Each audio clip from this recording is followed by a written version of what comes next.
The Bible says get your hopes sky high, and you heard don't get your hopes up. The Bible says don't ever live by what you see, live by what's unseen, because what you see is subject to change and what's unseen is eternal. And you heard what you see is what you get. You heard what you don't know won't hurt you your whole life. And the Bible says what you don't know is destroying you. Do you think that it's a coincidence that there's such a twist and a contrast to what you grew up with and what that book says? Well, you made your bed, sleep in it.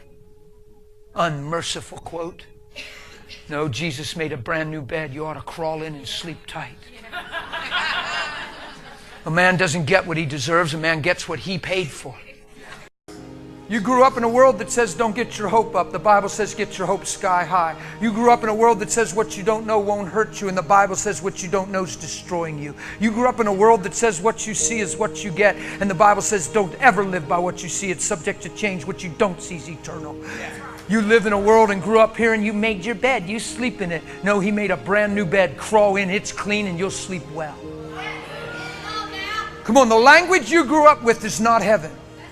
We were tutored in the wrong school. We must be born again.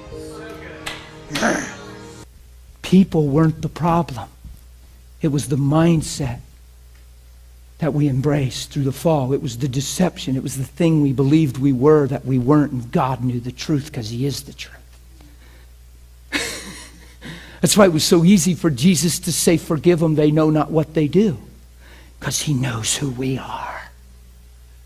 The trouble is we haven't known. Why would anybody do something as radical as Jesus did? Because He knows who we are.